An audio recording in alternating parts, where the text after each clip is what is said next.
پیارے ساتھیوں، آج کل کے زمانے میں اولیاء کرام اور انبیاء عظام کے خلاف بہت زیادہ باتیں ہونے لگیں اور باتیں کسی جانے لگیں، اور لوگوں کے ذہنوں میں یہ خیال آنے لگے کہ اگر یہ لوگ اتنی غلطی پر ہیں تو ایسی صورت میں یہ مر کیوں نہیں جاتے اور یہ فنا کیوں نہیں ہو جاتے ہیں۔ پیارے بھائیوں، بات اصل میں یہ ہے کہ رب العالمین نے جب سیدنا آدم علیہ السلام کو جب پیدا فرمایا اور ان کی تخلیق فرمائی اور ان کو اپنے ہاتھوں سے بنایا، تو پہلے دن میں جب سجدے کا وقت آیا تو رب العالمین نے حکم دیا، تو اس پہلے دن ہی میں آدم علیہ السلام کا مخالف پیدا ہو گیا، اور وہ آج تک موجود ہے، مرا نہیں، وہ آج تک موجود ہے، مرا نہیں ہے۔ اس نے آدم علیہ السلام کی بھی مخالفت کی اور رب العالمین کی بھی مخالفت کی۔ رب العالمین نے اس کے مخالفت کے بارے میں دو باتیں فرمائیں: ابا واستکبر وکان من الکافرین۔ ابا، اس نے انکار کیا۔ انکار کس بات کا کیا؟ کہ میری بات کا انکار کیا۔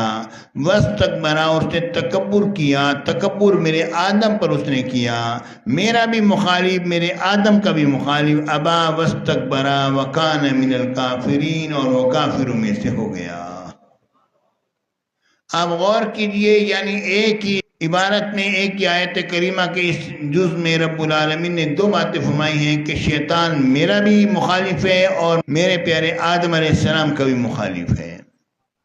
اب دیکھیے اور غور فرمائیے، سیدنا آدم علیہ السلام کا مخالف پیدا ہوا اور اس نے ایک عرصہ دراز گزارا، اور اس کے بعد پھر کیا ہوا آپ جانتے ہیں کہ سیدنا موسیٰ علیہ السلام کی مخالفت کے اندر بھی فرعون نے سینکڑوں سال گزارے۔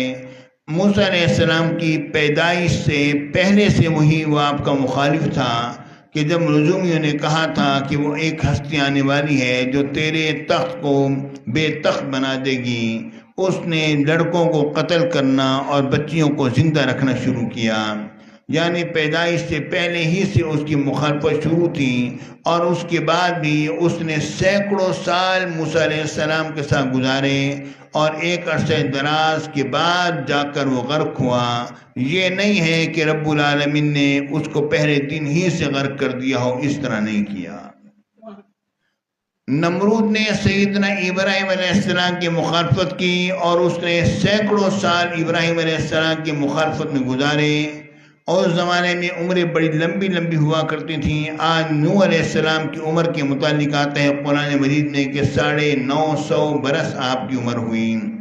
انبیاء کرام کی عمریں بھی لمبی ہوئیں، مخالفین بھی اسی انداز پر ہی جیتے رہے، اور بالآخر ایک مچھر نے اس نمرود کا کام تمام کیا۔ پیارے ساتھیوں، میں یہ عرض کر رہا ہوں کہ میرے آقا حضور علیہ السلام کی مخالفت میں ابو جہل نے بھی 11 سال گزارے، ورنہ 14 سال لگا لو۔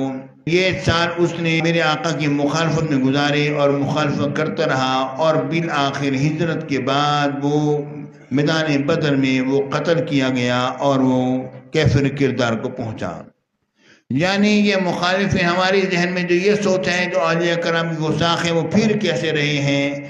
اگر آپ کے ذہن میں یہ سوچ ہے تو یہ مجھے بتاؤ کہ رب العالمین کے مخالف کتنے ہیں جو رب کی ذات کو تسلیم ہی نہیں کرتے ہیں، یا رب کے ساتھ وہ شرک کرتے ہیں؟ وہ کیا زندہ نہیں؟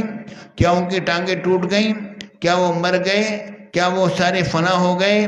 یہ بات نہیں ہے پیارے ساتھیوں۔ یہ رب العالمین کی اپنے قانون ہے اور اس کے اپنے اصول و ضوابط ہیں جس کے مطابق وہ سارے کے سارے کام کرتا ہے، اور رب العالمین ان تمام کاموں کو اپنے حکمت کے مطابق پورا کرتا ہے۔ رب العالمین نے فرمایا وَأُمْلِي لَهُمْ إِنَّ كَيْدِي مَتِينٌ، میری رسی ڈھیلی ہے، ڈھیلی ہے، ڈھیلی ہے، پر میری پکڑ بڑی سخت ہے اور انتہائی سخت ہے۔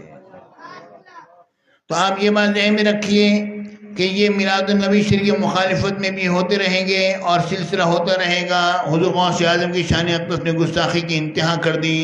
خواجہ خواجگان خواجہ معین الدین چشتی اجمیری رحمۃ اللہ تعالی علیہ کی شان اقدس کے اندر گستاخی کی انتہا کر دی ان لوگوں نے۔ معاملات انہوں نے بہت زیادہ کی، اور بالآخر 30 جو ہیں ہندو جل کے خاکستر ہو گئے، اپنے ہی مشعلے لے کر جا رہے تھے اور اسی میں ہی آگ لگی اور سارے کے سارے وہ مر گئے۔ یعنی ساتھیوں میں یہ بات عرض کر رہا ہوں کہ ان چیزوں سے آپ حق اور باطل کا فیصلہ نہیں کریں گے۔ حقیقت کہتا ہوں، حق اور باطل کا فیصلہ محض اور محض زبان نبوت سے ہوتا ہے، کسی اور سے نہیں ہوتا۔ جب ہم اسلام لے کر آئے ہیں تو رب العالمین نے ہمیں یہ بات نہیں فرمائی ہے کہ تم اسلام لے کر آؤ گے تو تمہیں کوئی تکلیف نہیں پہنچے گی۔ وَلَنَبْلُوَنَّكُمْ بِشَيْءٍ مِّنَ الْخَوْفِ وَالْجُوعِ وَنَقْصٍ مِّنَ الْأَمْوَالِ وَالْأَنفُسِ وَالثَّمَرَاتِ، پروردگار نے فرمایا ہم تمہیں آزمائیں گے، تکلیفیں دے کر آزمائیں گے، بھوکا رکھ کر آزمائیں گے، مال کی کمی کر کے آزمائیں گے، مال کی زیادتی کر کے آزمائیں گے، تمہیں تکالیف اور امراض پہنچا کر آزمائیں گے۔ یعنی مطلب کیا ہے؟ یہ بات نہیں ہے کہ جو مسلمان ہو گیا وہ ہر تکلیف سے مبرر اور مصفح ہو گیا، لیکن آخرت الحمدللہ ہم رسول اللہ کے جنت رسول اللہ۔ میرے ساتھیوں، ان باتوں پر فیصلہ نہیں ہوگا۔ یہ جو لوگوں نے اپنے ذہن میں بنائی ہوئی ہیں اور آپ کے ذہنوں کو اس طرح بگاڑ رہے ہیں اور خراب کر رہے ہیں، اس طرح فیصلے کبھی بھی نہیں ہوتے ہیں کہ جناب آپ یہ مجھے بتلائیے کہ خانہ کعبہ شریف کے اندر کیا کچھ نہیں ہوتا رہا ہے۔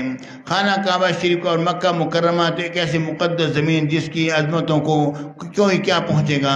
آپ غور کیجئے، وہاں سے بھی حضور علیہ السلام کو ہجرت کرنے پر مجبور کر دیا گیا، اور میرے آقا قدرت کاملہ رکھنے کے باوجود بھی میرے آقا نے بظاہر اپنے استقرار کو قبول فرمایا اور میرے آقا باہر تشریف لے آئے۔ اگر نبی چاہتا تو جن کے اشارے سے چاند دو حصوں میں تقسیم ہو سکتا ہے، کہ ایک اشارے کرنے سے سارے کافر و مشرکوں کی گردنیں کٹ نہ جاتی ہیں؟